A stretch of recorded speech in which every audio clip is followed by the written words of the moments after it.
If you're not already subscribed to this YouTube channel, go ahead and hit the subscribe button now, along with the bell icon so you can be notified whenever a new video is posted. And if you're already subscribed, check and make sure that YouTube hasn't unsubscribed you. And of course, be sure to give the video a like, as well as share it on your social media. The white supremacists hate that. Now, that said.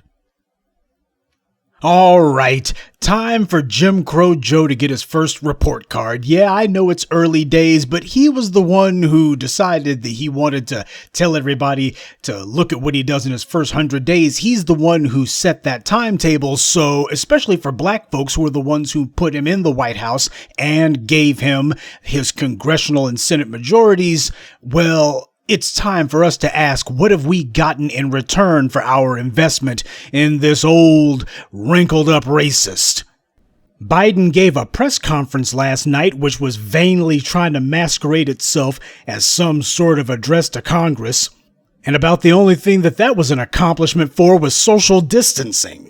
Now, the white media tries to make it sound like it's an uninterrupted success story when it's mostly nothing more than him reversing a few Trump-era executive orders, which have absolutely nothing to do with black people. But because I know that the black Biden supporters have been in hiding ever since the election practically, this is time for us to go ahead and review what black folks have gotten in return for going for that little con game. So what did Biden do? First, there was the COVID relief package, which was pretty much an agreed upon sop to corporations mostly, with a few minor checks for the working class, although only one, God forbid, should people get the corporate treatment. So first thing that you might point to and say, well, black folks did get a check from Biden. Well, it was a everybody gets something check. And if we should have learned anything from the Asian hate crime bill, it's that when they talk to everybody else, they don't tell everybody else, well, this is going to be for everyone. And when we say everyone, that includes you too, doesn't it? That's what Kamala Harris told black folks. My lift every boat plan, it's for everyone, and black people are part of everyone. That's the same thing the Republicans say. So miss me with that COVID relief package stuff. Biden decided that he would get the U.S. back into the Paris Climate Accord. That'll keep those white environmentalists happy. Rejoining the World Health Organization. That was a spiteful move by Trump. It didn't mean anything. Did your life change because the U.S. had decided to bow out of the World Health Organization for 1 year? Did that affect your life in any shape, form, or fashion? So how the hell is rejoining it going to make your life better? Biden's proud of the fact that he had originally planned 100 million doses in his first 100 days, and when they reached that milestone pretty easily, he said, oh, let's go ahead and double it to 200. According to the white media, he made that goal. Hey, by the way, for some of you potheads out there, I'm pretty sure you can get your shot pretty easily. Not certain if they're going to be handing out any more free joints, but you know, when you've been living your life in a marijuana-induced fog, does it really matter to you? Now, Biden has reversed some of Trump's Muslim bans, so as far as immigration goes, Biden's trying to make sure that he softens things up on that. Gotta go slowly, though. Don't want to antagonize too many of those Biden Republicans who he's hoping to bring in. He's walking a tightrope.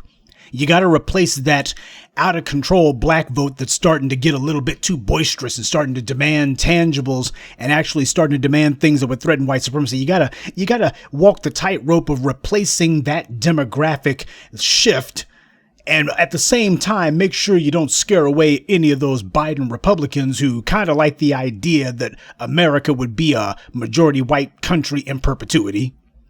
But on top of that, Biden's trying to relive the glory days, trying to shore up some parts of Obamacare, which, by the way, again, I'm asking, what in the hell does this have anything to do with what's benefiting black people? He's taking care of everybody except for us. But then again, that's the entire idea. He's announced that he wants troops out of Afghanistan. Oh, we're going to pull the troops out of Afghanistan. Okay, if you're a black soldier, I'm sure that's probably very important, but for the black folks as a group, this doesn't really mean anything, and there weren't many left in Afghanistan to begin with. That's all well and good. I'm sure that he can pat himself on the back, and he can win a few brownie points with the perpetual white protest class. But with black folks, how the hell is this supposed to be changing our lot? But the white media has given him credit for the last few days, been giving him credit for these things, patting him on the back, telling us how great Joe art. Because, look at what he's gotten done. Look at what he's gotten done. You read the articles, and that's what they say. They all want to talk about, the Paris Climate Accord, the COVID relief package, 200 million vaccine doses, changes on Trump's regressive immigration policy, blah, blah, blah, blah. Okay, well, what about the black folks who took care of Biden and got him in the White House? Got him that Senate majority that is the only reason that he can get anything done. What about the black folks? What did black people get in the first 100 days of Biden's presidency? That's when the white media's tone changes. They go from talking about what Biden got done to talking about what Biden supports and what he would like to do. See, they all, whether it's CNN or PolitiFact or whomever, they make sure that they mention racial justice, but then when it comes time to talk about what the hell got done, all of a sudden, they are real light on accomplishments. It all becomes aspirational at that point. Though CNN did mention a few interesting tidbits, that Biden signed an executive order that could potentially help bridge the gap in home ownership between white people and people of color. Biden strengthened the fight against bigotry faced by Asian Americans. Biden signed an executive order in January that repealed a Trump-era ban on most transgender Americans joining the military. So, we got an executive order that could potentially, man, there's a lot of qualifiers there. They didn't just say that it could help. They didn't say that it potentially helps. They said it could potentially help. So I could give him thanks for that. Oh, but he's talking about home ownership for people of color. Okay, what that means is immigrants.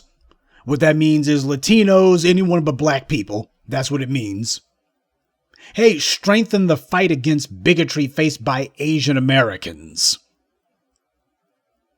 Okay, and since that wasn't a big deal to begin with, now that we've gone ahead and gotten that taken care of, how about the bigotry faced by African Americans? How about that? Because we're not talking about whether or not you had somebody scream something at you on the streets. We're talking about people being killed, people being assaulted, people being maimed. How about the bigotry faced by African Americans? Oh, wait a minute. Looking at Joe Biden's legislative record from the time that he was in the Senate, hell, first person who would have to be punished is himself. Oh, and repealing the Trump-era ban on transgender Americans joining the military. Again, what the hell does this have to do with black people? Absolutely nothing. CNN themselves were forced to have to admit that in the wake of the Derek Chauvin conviction, Biden called systemic racism a stain on our nation's soul. He ought to know he was responsible for a lot of that stain. And he said he was heartened by the jury's verdict. Yet his administration said in April that it would stand down on a campaign promise to create a White House-led commission on policing and instead move forward with efforts to pass police reform through legislative channels. See, Biden wouldn't need congressional approval to set up a commission. He could set up one as president under his own authority. Or if he decided to go the congressional route, you could easily do it through the House. The Democrats own the House. The Democrats are the majority in the House of Representatives. They could set up a police commission through the Congress if you want to do that. No, but instead what he's saying is we're kicking this can down the road. I'm not going to do something that makes it where I have to do it on my own authority, because then I wouldn't have an excuse for not doing it. So instead he's saying, well, the hell with it, I'm just going to drop it all together. I wonder if Reverend Barber or if any of the other so-called civil rights activists, whether they be civil rights fossils or these newfangled suck-ups that the white media's tried to invent, I wonder how many of them are going to be voicing their outrage and making it clear, hey, Biden, this is a deal breaker for us. For you to do this right after the Chauvin verdict, you're making a statement. And in the month of April, no less, Obviously, Biden's making it clear where he stands for the slow coast who apparently were just too stupid to figure it out on their own. And no, the white media is not going to be making a big deal of this. They buried this, and it has nothing to do with any sort of quote-unquote liberal bias that the white right tries to claim. Ain't no such thing. The white media works for one purpose and one purpose only. The white media is biased in the favor of white supremacy. And to start making it where the government starts an all-out federal assault against the enforcement arm of white supremacy, that is not in the political interest of the white right or the white left. That's what that's about. A police commission, that's not something that the Democrats want any more than the Republicans do. Biden didn't drop this police commission rhetoric that he was kicking around because he was forced to. He dropped it because he's making it very clear this was not something I wanted to do at all, and you guys had my back to the wall where I felt like I had to say it, and now I'm pushing back. That's what this is about. He doesn't have to, he wants to. How many campaign promises did he make to the Asians that he's broken? How many campaign promises did he make to transgenders, to immigrants? But he tells black folks right after that bastard Chauvin, that animal, gets convicted, Biden says, well, remember that White House commission on policing that we talked about? Well, it looks like that's just not going to happen. Instead, we're going to go through legislative channels. In other words, you guys would put pressure on me if I decided to do something unilaterally. So now we're going to bring the Republicans in. We're going to put our heads together. And how can we make sure that we crack down on these niggers? Whatever it is we put together, it's going to be something that's aimed at black people. We'll complain that it's about the police. Oh, there's going to be the Biden police law that says any black person that even looks at a cop the wrong way, you go to prison for 50 years. That's what's actually coming down the pike. So what do we see about, so what has Biden accomplished in his first 100 days for black people? Well, he announced that he's breaking promises left, right, and center. That's what he did for black people. Oh, what about that John Lewis Voting Act? Well, he supports it, he says. What about the George Floyd Policing Act? Well, he supports that. He's not accomplishing anything. He ain't getting nothing passed, mind you. He damn sure hasn't been beating the drum about it. He hasn't been telling everybody from the rooftops, this has got to get done. See, when it came to the Asian Americans, they made sure to start with the Senate first, because that's where the Democrats have the slimmest majority. So once it passes in the Senate, it's pretty much going to be a walk in the House. John Lewis Voting Act, on the other hand, they started in the House. That way they could get themselves some quickie headlines. They didn't start in the Senate. They didn't say, well, you know what? We know it's going to be tougher in the Senate because the Republicans have only a slim minority, and there's some blue dog Democrats, many of whom are as racist as Nancy Pelosi and Joe Biden. So they didn't start with that.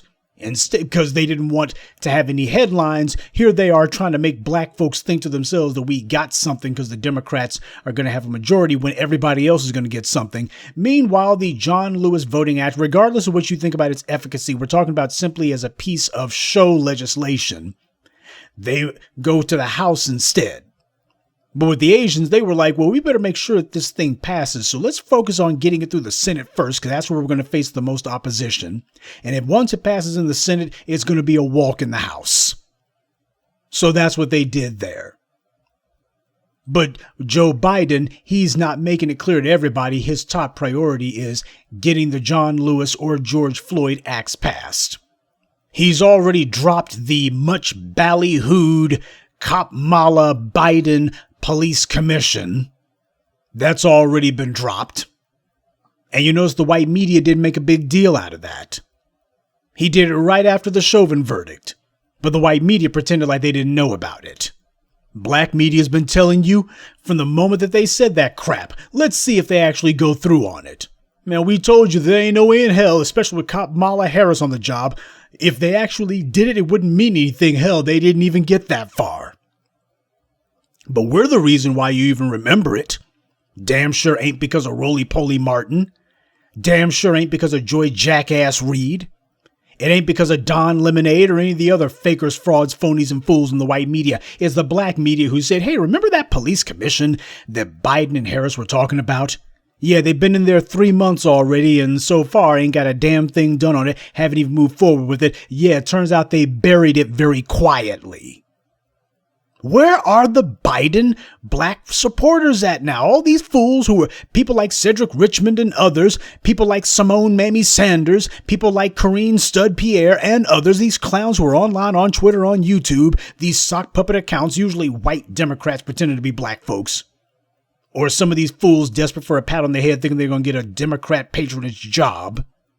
Where are they at now? Now that Biden's coming through on his promises for everyone except for black people, he's telling black folks, well, I got more important things to do than take care of any of those promises with you. Gee, does it feel like Biden's got your back? Doesn't it feel like Biden's got your back? Black people have always had my back and I'll have yours. Yeah, sure seems like it now, don't it? See, this is the reason why letting a whole bunch of anonymous people who you don't know, you got some blue check marks on Twitter, some fools who are clearly on the take. This is the reason why it's not a victimless crime to let people talk you into supporting people and you are not getting anything in return. You didn't have to wait until now to know that Biden was lying through his teeth.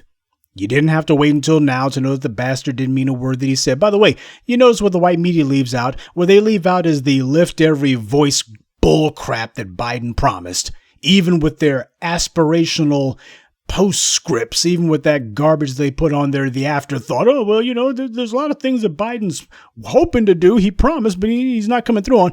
They don't even bother to list that. They leave it out. Far as they're concerned, hell, it's not even an afterthought. If black folks were dumb enough to silly enough to vote for this clown after his damn record and didn't demand even that he get on his hands and knees and apologize for what he did, if we couldn't even be bothered to demand an apology from this bastard, well, hell, why should the white media hurt themselves trying to gild the lily on this one and pretend as if Biden's somehow some sort of reform sinner? It doesn't matter. At least that's what they're hoping for. Because you see, it wasn't transgenders that put Biden in the White House. Transgenders did not hand Biden Michigan. Transgenders did not hand Biden Georgia. And no matter what asinine, delusional daydreams that Andrew Yang tries to tell himself, Asian Americans had nothing to do with Biden getting Georgia, just as they had nothing to do with the Democrats getting control of the Senate. That was the black vote that did that for them. And there was no need for him to tell lies about the Asian vote tipping the scales. I mean, hell, the Democrats already made up their minds that they are going to turbocharge every effort to vault and elevate every other group ahead of black people. There was no need for him to say that. There was no need for him to tell lies. It's not like the Democrats were going to look and go, should we do it or not? We need some motivation here. We need some verbiage. There was no need, but this is what's going on here. It's obvious what everybody else's stake is in pushing these falsehoods, but black folks are supposed to know better, or at least I would have hoped that black people would know better. Look, this is not about convincing you to vote one way or the other. It's a matter of disciplining you so that you don't vote without knowing what the hell you're actually going to get. There's no need to tell you that you need to make demands of the Republicans. That's an already fait accompli. That's spoken for. That's a given. The problem happens to be that a lot of black folks are in the habit of voting for the alleged opposition, controlled opposition party, might I add. And I'm sitting here going, whoa, the oldest trick in the book is to get people dialed in for long-term oppression by making them think that there's some part of the system that actually works for them when it doesn't. The fools who were saying last year that Biden, he's going to do right by black folks because he saw what happened last summer and he'll be worried if he don't. And here Biden is telling you, hey, that police commission, don't even think about it. I've already decided that that's going to be the first thing that I drop. I ain't dropping these promises for the transgenders and the Asians and white women and immigrants and such. I ain't dropping promises for them. But for you guys, on the other hand, because I got your back. Oh, man, you can just watch the promises get dropped one by one. This is not funny, and it's not a game. It's deadly serious. Because the same white media who decided that they would be quiet on all of the things that Biden wasn't doing while they were touting the things that he was doing for everybody else, They were totally quiet on what he wasn't doing for black people. And now that same white media is going to try to whitewash it and going to try to sanitize it and make it seem as if, oh, well, it's the Republicans you see. It's the Republicans you see. And they'll have some bought and paid for Negroes repeating that line because that's their job. You got some Negroes desperate for something, anything that they can hang their hat on when it comes to trying to boost Biden. And they're saying, well, the Justice Department announced that there's going to be hate crime charges against the 3 inbreds who murdered Ahmaud Arbery. That's a backhanded compliment, don't you know? First of all, it shouldn't have taken this damn long to do it. Second of all, shouldn't this murder have been the springboard for an anti-black hate crime act? You didn't see the Democrats talking about it last year? Dylan Roof got convicted on hate crime charges, but he basically pled guilty to all of that. That was a slam dunk. There should have been no doubt about that one. But the problem is that didn't lead anyone to be inspired to say, hey, we need a hate crime law specifically regarding black people to protect black people from all of these white supremacists running around. That didn't inspire the Obama administration. Hell, we all know that he didn't want to offend any would-be Hillary Republicans. But you didn't hear Obama, Biden, Hillary, or any of the other Democrats talking about an anti-black hate crime law. After all the killings, that didn't make them think there needs to be one. No amount of black bloodshed seems to ever be enough to inspire them or motivate them or ever prompt them to do what they do for every other group. Instead is, we already got hate crime laws on the books. That's good enough. And then, of course, the white media will do their job for white supremacy and lecture you and propagandize the public with the lie that, oh, well, these laws, there's a very high legal standard, It's very difficult to actually use these laws because the legal standard is so high. And that being the case, you really shouldn't expect that these laws are actually going to be used because it's just so tough to prove, don't you know? That's, of course, to make sure the public picks up that lie and runs with it and thinks, well, if some white person on television or some black flunky for the white media says that these laws are very difficult to use, that these laws have a high standard, that the courts are more than likely going to strike down or they couldn't be proven, a jury wouldn't say yes, well, that means hate crime laws are basically, they might as well not even be there. And that being the case, are hate crimes really a crime at all? That's what it's meant to tell people. Meant to tell people that it's superfluous legislation. You shouldn't even be asking about it. Okay, well, we're not going to say that it's unreasonable for you to ask. We'll do the next best thing, which is, well, you can bring it up, but it's impossible anyway. It's pretty much impossible, so why are you even talking about it? That's what they want to plant into the public psyche. When black people are the victims. But when it comes to any other group, like, for example, the Asians, they weren't talking about how high the legal bar is to get over and how difficult. Instead, they said, this is all we need are a few fist fights and maybe some bloodshed a little bit here. Nothing compared to what's happened to black people. And all of a sudden, we need laws. We need laws passed, and whatever the world needs to be done needs to be done. Nobody was talking about how impossible it was. Nobody trying to condition the public that, well, aren't there already hate crime laws in the books? Or, well, the legal standard for these kind of laws is so high, you see, so high, so don't expect much. You shouldn't expect much. Instead, they were telling people, this is what you should expect to happen. Yeah, as soon as you're not talking about protecting black people, all of a sudden, the difficulties and barriers and obstacles all fade away. Soon as you talk about protections for any other group, as long as it's not black people you're talking about, the politicians have that can-do, oh, we can get this done. Well, it may be difficult, but we've got to get in there and we're going to be wheeling and dealing. All of a sudden it becomes politics is the art of the possible. But as soon as you're talking to black folks, everything is impossible. What do they tell black folks? Oh, well, what's on the books already is good enough. That's all you guys need. In that case, then why aren't they telling Asians that? Why aren't they telling Asians, hey, if hate crimes are already against the law, having one specifically for you is not going to add anything? They're like, no, we do these laws because it sends a message. What it sends a message is that this is where the government's focus is at. As opposed to a general law that applies to everyone, we pass a law specifically so as to make it easier that whenever it applies to a particular group or a particular classification, well, that's supposed to make it where it's more focused now.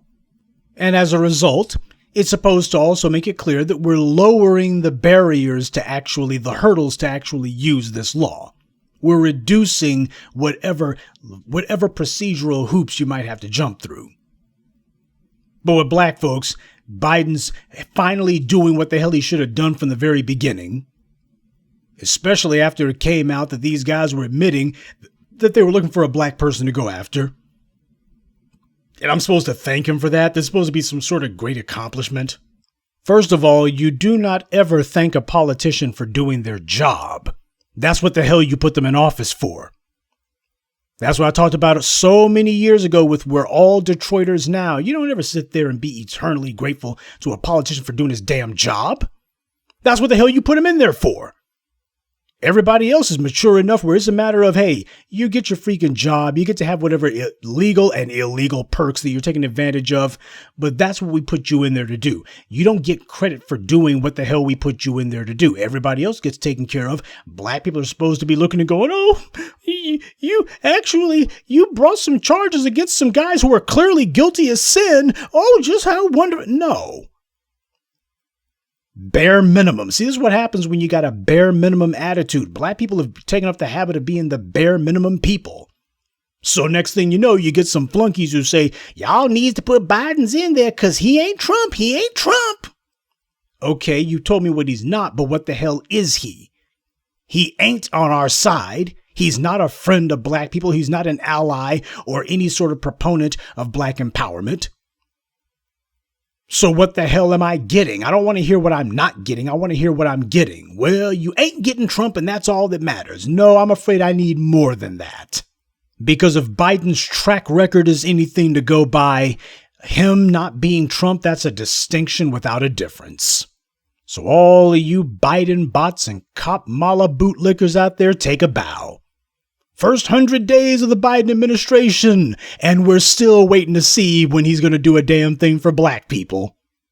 Oh, we can start already counting the promises that he's dropping. We can already start counting those.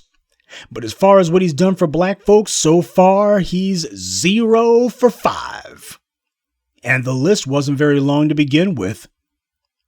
His Lift Every Voice Con, which ought to be called the Lift Every Boat Con. John Lewis Voting Act, George Floyd Policing Act, a police commission. I mean, for God's sake, you don't even have a proper handful of empty promises. And he's already dropped one of them. So you went from having 4 things that he promised that he had no intention of doing. Now he's whittled it down to 3, and before it's all over, it'll be 0. And you'll have some Negroes being grateful anyway and going, well, at least he tried. At least he tried. See, everybody else is looking and going, you better come through or else. Black folks, on the other hand, looking for any excuse to accept nothing. And that's the reason why we got to stay on this. That's the reason why we're not going to let you forget about his phony promises. And that's the reason why we're going to keep banging this drum, because they're taking a calculated risk that black people will do what we've always done, which is to lapse back into apathy, to give them a bye simply because it's too hard to get these white supremacists to be broken to our will. No, black folks can actually do stuff when we focus on it. So that's what we're going to do. We're going to keep black people focused on it. Keep track of all the things that Biden said that he would do, rub their freaking faces in it, and make it very clear. Black people are not going to forget because we will not allow black people to forget. Biden made promises that he clearly had no intention of keeping, and you didn't have to be a political scientist to figure that one out. He had black mouthpieces like Susan Rice and Mamie Sanders and Cedric Richmond, and he had aspiring flunkies like Roly-Poly Martin making excuses for them, but the black media wasn't fooled. We were making no excuses, and we're also taking no excuses either. No, when you take a hard-nosed approach to your power, you don't accept, I tried. If you try to do what I tell you to do, then I will try to vote for you. But I ain't making no promises, just like Biden didn't make any promises, none that he was going to keep. See, we can't afford to be this simple-minded and this willfully gullible. And we cannot afford to be politically selfless. We must be stridently, aggressively, indeed arrogantly, politically selfish. I don't want to hear what you're doing for anybody else. The Asians didn't say, well, we need a hate crime law for everyone. After all, you see, the black folks are catching pure hell worse than us. We need a hate crime law for everyone. They said, no, we need one specifically for us. Letitia, what's her name in New York, she didn't say, we need a hate crime task force for everyone, especially black folks, all these black folks being killed by the police and whatnot, private citizens and anybody who wants to come along and shoot at us. We need to have a hotline for everybody. No, she said, just for Asians. Thank you very much. It's very clear what the agenda is. Try to submerge the black vote in as many sorts of individuals who are hostile toward black people as possible for the sake of diluting what black political influence and political heft there may be. We got to make it where that black vote is neutralized because the black vote's getting on code. We're in a race against time to neutralize them before they reach critical mass, before they put the system under true pressure. We need a demographic counterweight, something we can put in front of the media, put in front of the cameras and say, see, we got plenty of non-black people who say that we're all right. And if there's this many people who we say are not white, even if they're honorary, even if in political terms they are honorarily so, well, that means what black people are saying is kind of an outlier when you think about it. That's what the mission here is. That's what the job is. It's a race against time. But mostly it's a battle of willpower. Do black people, after all this time, have we learned the lesson and we're willing to show the persistence and the perseverance? Are we willing to do so? Have we politically matured to the point that we're not looking around for somebody else to do the heavy lifting for us? If we are, then this is only a momentary purchase of time the white supremacy's gotten before we inevitably crush them, before we inevitably begin the process of breaking their backs. We have to stay focused. We are teaching our people the vital lesson that we have no friends. Biden's election is not some glorious reboot for getting black people back on the same old. This is the end of the line, but it does not happen without us doing our part. And that's where you come in. You're the force multiplier for this. The black media has no voice without you guys to amplify it. All those liars and bootlicks who are hiding now, we're going to make sure that they stay in hiding. When they inevitably starting next year, when they think that it's safe to start rearing their heads again and saying, you better remember that law they passed in Georgia. They going to be making it more difficult for black folks to vote. First thing you say is, well, black people in Georgia did vote for Biden. What the hell did we get for it? No, we're not going to let them slither out of their holes and start trying to see if they can sell us the same old snake oil. Because the truth of the matter is, it's not the last 100 days that have made it where black people understand what kind of snake in the grass Joe Biden is. It's the last 45 years. And if he thinks that he's going to wallpaper that over, and if the white media thinks that they're going to give him some sort of workaround where they pretend as if, oh, well, all this stuff that he ain't doing for black people, it's on the way. If they think that that's going to fly, they got another thing coming.